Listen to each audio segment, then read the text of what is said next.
عززتي سراويت تግራይ حدش متعراي كم زغبرو تفليتو قدماي ሚኒስትር አብይ አህመድ ሎሚ حدش ትእዛዝ አውሪዱ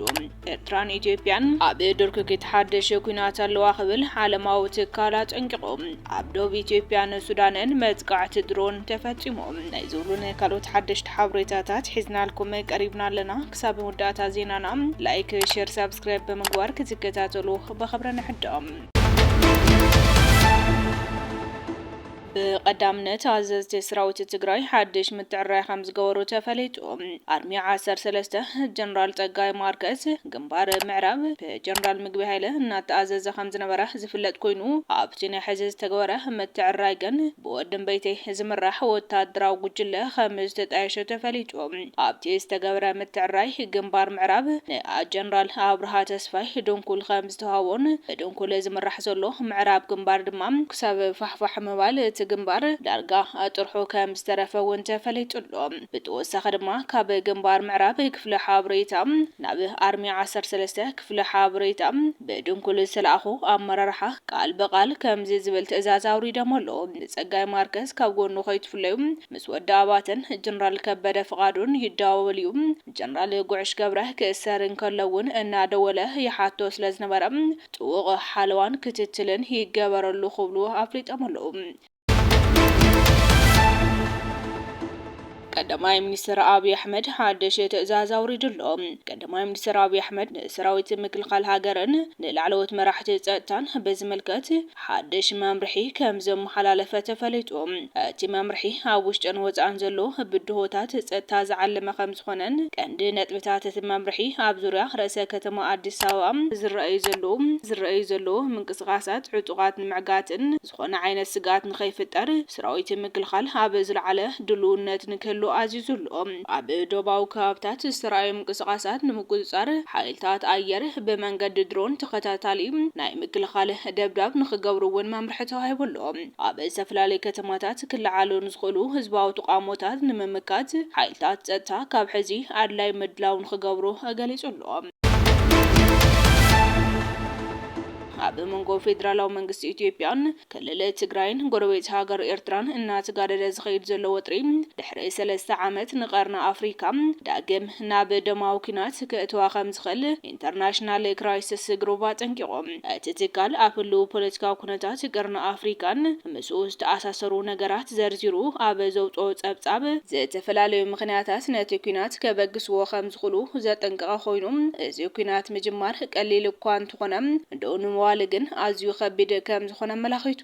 ምክትል ዳይሬክተር ትካል ማግኑስ ታይለር ከም ዝገለጾም ድሕሪ ምዝዛም ኩናት ትግራይ ዘምድና ኢትዮጵያን ኤርትራን እንሓርፈፈ ከም ዝመፀን በቀንዱ ድማ ቀዳማይ ሚኒስትር አብይ አህመድ ወደብ ባሕሪ ናይ ምርካብ ድሌት ጽዕቡ ከም ዝተጋደደ ሓቢሩ ኤርትራ እዚ ድሌት እዚ ወራር ክትቀልል ይኽእል እዩ ዝብል ስጋት ከም ዘለዋውን ዝጠቆመ እቲ ምክትል ዳይሬክተር አዲስ አበባ ህወሓት ምስ ኤርትራ ምስጥራዊ ሽርክነት ፈጢራ እያ ዝብሉ ክስታት ከም ተቀረቡን ይገለጹ ካብ ዝውተወሳኺ መግለጺ ኢንተርናሽናል ክራይሲስ ግሩፕ ኣብ ቀረባ እዋን ኣብ መንጎ ፌደራል መንግስትን ሓይልታት ትግራይን ኣጋጢሞ ዝነበረ መጥቃዕቲ ኣልቦ ነፈርቲ ዘጠቃለለ ጎንፂ ናብ ሙሉእ ኩናት ክዓቢ ከም ዝኽእልን ንኤርትራ ናብቲ ግጭት ክስሕባ ከም ዝኽእል ገሊጹ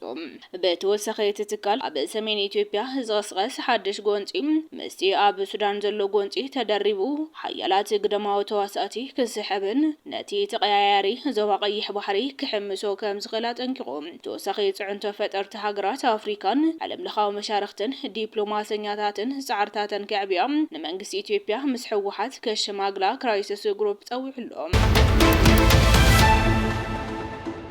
ሓይልታት ምክልኻል ሃገር ካብ ገለ ከባቢታት ምስ ሓወስዒቡ ናይ ጸጥታ ስጋት ከም ዝተፈጠረን መከላከያ ናብ ክልል ትግራይ የብርሕ ከም ዘለውን ተፈሊጡሎ ኣነ ኣዲስ ስታንዳርድ ዘዘራረቡ ነበርቲ ኣብ ቀረባ እዋን ሓይልታት ጸጥታ ፌደራል ካብ ዝተፈላለዩ ከባቢታት ብሙሉእ ይኹን ብኸፊል ምስ ሓወስዒቡ ኣብ ነበርቲ ከባቢ ልዑል ስክፍታ ጸጥታ ከም ዘሎ ገሊጾም ሓይልታት ፌደራል ካብቲ ዓስኪሮምሉ ዝነበሩ ከባቢታት ገዲፎም ከም ዝኸዱ ነበርቲ ዝተፈላለዩ ከባብታት ተሃገር ዝገለጹ ኮይኖም እዚ ለውጢ ምውፋር ሓይሊ ምሳብ ክልል ትግራይ ዘሎ ወጥሪ ተታሒዙ ናብ ሰሜናዊ ክፋል ዳግም ምውፋር ክኸውን ተኽእሎ ከም ዘለዎ ይገለጸሉ። ነበርቲ ወረዳ ዳርሽ ዞባ ጋርዱላ ዞባ ደቡብ ኢትዮጵያ ከምኡውን ዞባ አንፍሎ ዞባ ቀለም ወለጋን ሰራዊት ምክልኻል ኢትዮጵያ ካብ ገለ ከባብታት ምውፅኡ ስዒቡ ናይ ጸጥታ ክፍተት ከም ዝተፈጠረን እዚ ድማ ጠንቂ ጎንጾ ኮይኑሎ። ኣብ ደቡብ ከባብታት ትግራይ ተመሳሳሊ ወታደራዊ ምንቅስቓሳትን ስጋት ኩናትን ከም ዘሎን ልእኽቲ AFP ኣረጋጊጻ። ነበርቲ ወረዳ ዳርሽ ከም ዝበልዎም ቅድሚ ሓደ ሰሙን ኣብቲ ከባቢ ዓስክሩ ዝነበረ ሓይልታት ፌደራል ካብቲ ከባቢ ምስ ወፀ ኣብ መንጎ ተናሓናሕቲ ጉጅለ ዝነበረ ግጭት ዳግማይ ተጀሚሩሎ። ሓደ ስሙ ክግለጽ ዘይደለየ ነባሪ ሓይልታት ምክልኻል ኣብኡ ኣብ ዝነበሩሉ እዋን ሰላማዊ እዩ ነይሩ ምስ ኸዱ ግን እቲ ግጭት መሊሱ ተላዒሉ።